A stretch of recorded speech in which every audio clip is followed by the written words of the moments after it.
orang gitu.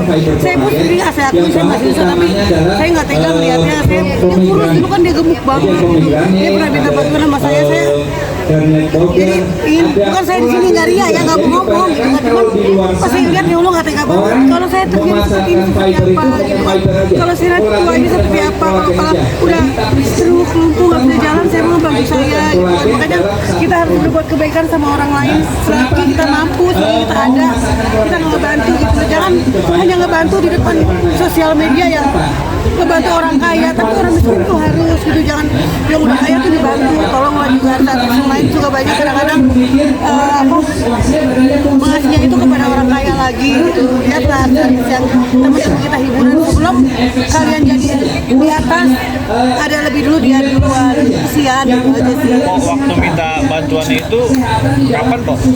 Waktu dia minta transfer aku, kemudian aku juga lagi sumpah demi Allah itu lagi susah banget gitu. Aku diri aku sendiri itu susah gitu. Jadi gimana bantu orang gitu. Aku juga lagi kesusahan saat itu, lagi ditipu orang juga. Tapi ngajak teman-teman artis juga nggak sih Pak untuk? Nanti saya akan ajak teman-teman artis, Pak Bobo, saya akan mengajak seberapa keikhlasan, yang penting ikhlas. Yang penting ikhlas, yang penting saya akan bikin kayak di Mas Ageng saya ajak, ada Dodi juga saya ajak, kalau bantu seikhlasnya. Kita nggak butuh besar kalau seikhlasnya. Dia sekarang ditinggal istri ya, tinggal istrinya hanya di kos-kosan. Saya pun masih ngontrak rumahnya, tapi saya sebagai wanita saya mesti bisa jalan, saya mesti bisa gerak, saya mesti bisa nyari uang untuk kemari. Saya mengandalkan dengan suara saya ini saya menghibur orang gitu.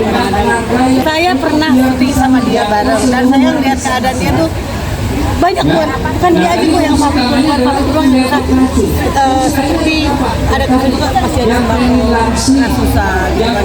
Pernah juga sampai ada job gitu.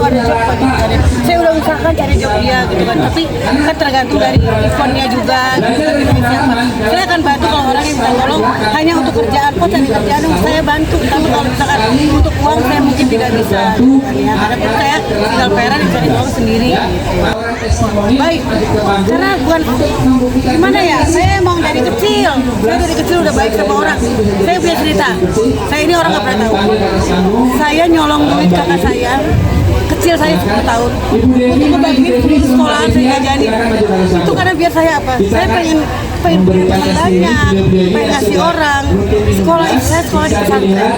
Setiap dapat arisan cuma dapat arisan itu 125 ribu. Kita saya traktir bakso ya, doain saya dapat arisan. Ternyata arisan saya keluar.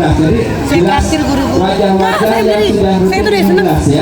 Dari kecil seneng berbagi, tapi hidup saya nggak seberuntung yang lain. Tapi kakak ibu saya pernah ngomong, Eli kalau jadi orang kaya dia akan baik banget sama orang gitu.